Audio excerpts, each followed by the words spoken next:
Welcome to another ClockTower recap. I'm your host and Dungeon Master, Ellie. This recap will cover the events of episode 16 through episode 20. After the events of the Skeleton King, the agents briefly reveled in their victory. There seemed to be a real moment of bonding between our heroes. They explain how they defeated the Skeleton King to Rock, who unfortunately missed the rest of the fight. I think you know why. For once, the agents felt good about the results of their mission, and riding that high of success, they touched the clock face and started another one. Through the mirror, they find themselves in a world with dark cobblestone streets and tall buildings with slanted roofs that frame the sky. Gaslit lanterns line the street, and puddles of water between the cobblestones imply that it may have just rained.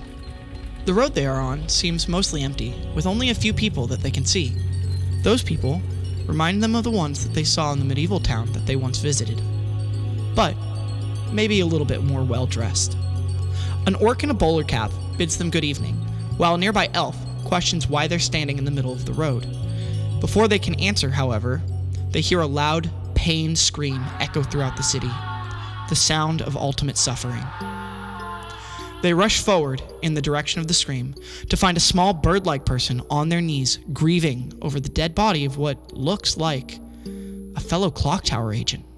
After some questioning, they find out that the small person's name is Wagonwheel, and that all of his speech is just mimicking sentences, or parts of sentences, that he's heard other people say. This is a common trait for the D&D race Kenku, and our friend Tyler does an amazing job playing the character of Wagonwheel.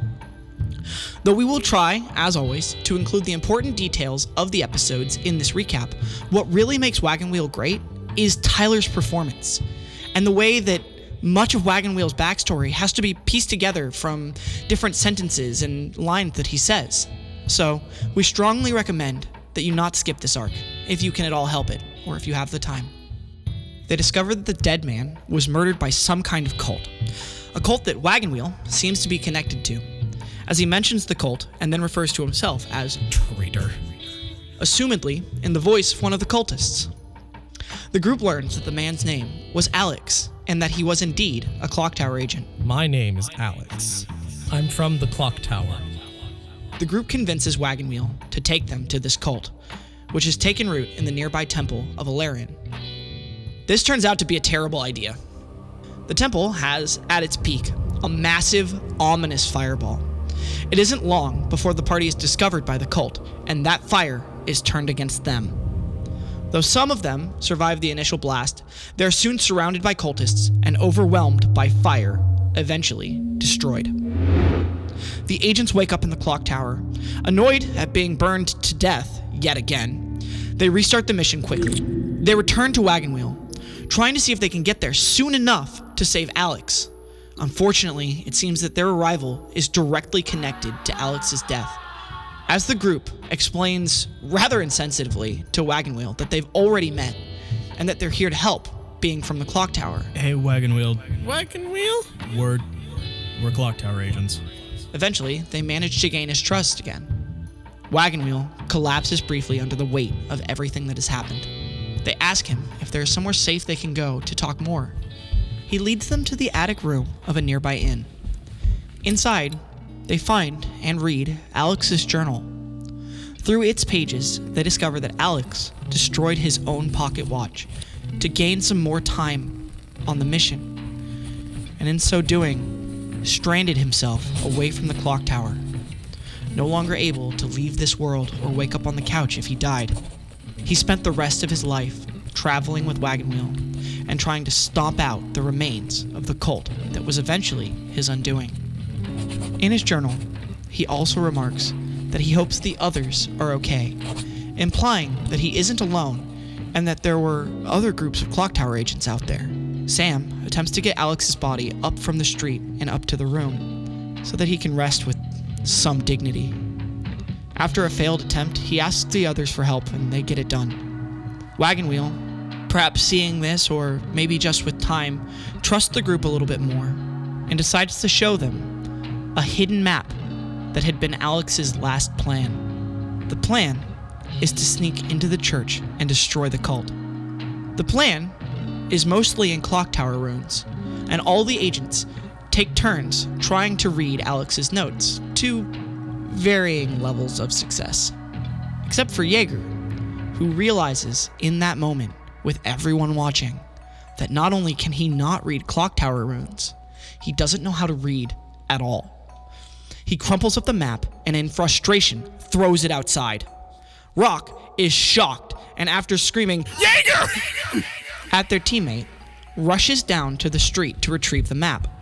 There, they meet a blue-haired person akin to Lawrence and Lily. Rock openly begrudges meeting them and says as much as they give this person a ClockTower coin. The entity treats Rock in the same demeaning way as usual, answering their question of why are we here with to collect Alex's weapons. Annoyed at the obvious answer to an ill-thought-out question, Rock sacrifices yet another coin to ask where are the weapons being kept. The entity, a bit surprised by the much-improved question, tells Rock exactly where the weapons are being kept, beneath the church in the basement chamber behind two large double doors. The entity leaves the blue-haired person, who promptly leaves Rock with a frown and a dismissive goodbye. Rock returns to the group with the information that they have obtained. Together, with Rock's new info and Alex's map, the agents realize that there is an entrance to the church via the catacombs beneath the city, and that there is a way to access the catacombs through the sewers. So the agents and their new friend make their way towards the nearest sewer entrance. Upon arriving, Reagan basically throws a manhole cover, defying logic and physics for a cool spur-of-the-moment thing caused by the roll of a natural 20. I don't know what I was thinking, but sometimes it be like that. The group descends into the sewer, dealing with murky water and horrible smells. Eventually, they come to a point where a giant rat blocks the path ahead of them. It is also accompanied by hordes of smaller rats, jumping on and off of the larger rat, treating it as sort of a bridge between the two sides of the sewer. They then discuss how best to sneak past, engage in combat, or otherwise deal with the rats for some time. No, really, like a long time. Like most of our episode amount of time. They eventually decide to fight the rats, Rock chunking the ceiling of the sewer with their sword, causing the attack to fail, Sam dispatching several of the smaller rats with their magic, while Wagonwheel killed the giant rat with a single punch. The group rejoices while Rock remarks, "I knew we should have sent in Wagonwheel." Wagonwheel celebrates victory in his own way. Wagonwheel, you have triumphed over heresy once again. Yeah! Then, with the rats dispatched, and no more time left in this episode, the group quickly makes their way through the rest of the sewers, entering the catacombs below. I had like a whole sewer thing planned. Deep below, in the catacombs, the agents and Wagonwheel see that many of the graves have been disturbed, and it isn't long before they realize why. A pile of bones has been collected, and cleaning what little meat there is left on those bones is a small pack of ghouls sitting atop the pile and feasting on the corpses. The party, this time, makes haste and jumps into action. The ghouls don't stand much of a chance against the agents, as between Wagonwheel's fists and their own skills, they make short work of them. But not before Wagonwheel tumbles down the mountain of bones and is stabbed in the side by an old rib bone. He then brutally pulls it out of his side and holds it up high, wielding it as a new knife. Then, Reagan sees an orb of light that seems friendly. Reagan is then zapped by that light and tells Rock about the zapping, who jumps up to attack. Reagan stops them, and as countless more lights appear, says, "You angered them." The group is quickly surrounded by orbs of light, who start to move towards them aggressively. After a brief discussion, and a moment where Jaeger explains to Rock that they have an opportunity to run, and that they don't just have to accept death this time, Rock, you can just leave. They all run off through the catacombs following the map. Exit stage left, pursued by light. They eventually reach a ladder that leads up to the basement of the Church of Valerian. and manage to scramble up it as quickly as possible, slamming the hatch above that seems to be protected magically by some sort of spell. There, the group takes a moment to rest. The agents take the time to mend their wounds and talk to Wagonwheel a bit before briefly acknowledging to each other that when this mission is over, they'll have to leave Wagonwheel behind. Sam tells Wagonwheel that he's become their friend, and Wagonwheel quite literally echoes that statement. Friends. Rock stands away from the others, trying not to acknowledge the current conversation. Sam joins Rock to use their one healing spell to patch Rock up. Eventually, they all get up, and with Wagonwheel's help, pick the lock to the massive double doors. Behind them, they meet the head cultist, who is mid-ritual. A light that looks all too familiar to the agents is being formed from energy ripped away from Alex's weapons. The light also seems to have affected the cultist, making his whole body seem to shine like a light itself. He uses its power and tries to kill the party. They fight him to the best of their ability, trying to avoid the light. Despite this, Wagonwheel is hit a few times, and where he is struck, it seems to be disintegrating off, absorbed into that light. 25. Jesus Christ. As the battle continues, the light's pull on everyone strengthens, but those who are affected by it, most of all, the head cultist, who seems to be, in that moment, realizing the doomed fate of his plan. Holding on to the statue of Valerian as to not get pulled into the light, he cries out to his previous god, proclaiming that he isn't ready, and that his god should save him. No, I'm not ready. I'm not Valerian. And in a moment of divine justice, the statue breaks and the head cultist is completely absorbed, slamming onto the light and shining from every point in his body. Realizing that they don't have much time left, the group makes their goodbyes to Wagonwheel. You'll fix it. Goodbye, Wagonwheel. Take care. And pushing Wagonwheel behind him for safety one last time, Reagan says, Thank you, buddy. and then grabs the weapons, ending their mission.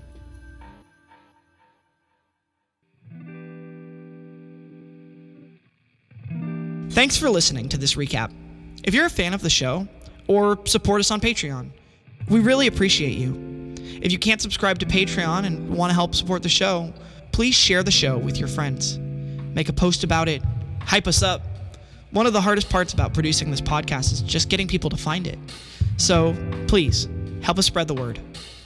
Thank you to everyone who's helped make this arc a reality. From our sponsor, Alpha Lupine Images, to the actors who did an amazing job, the Dead Air team for helping us keep up with the episode times, to the fans. Extremely to the fans. And not at all least, Wagonwheel himself, our guest star and good friend Tyler. Without you, the show wouldn't be what it is right now. So, thank you. And speaking of Wagonwheel, we have another giveaway. This plushie of Wagonwheel himself that was made by my sister Kit and hand sewn together. If you watch the show on YouTube, you'll have seen him already in the YouTube's outros. And now, he can be yours. We'll be giving him away in the next ClockTower watch party. So if you aren't part of the ClockTower Discord, join up now. And until next time, time's ticking. See you in the ClockTower.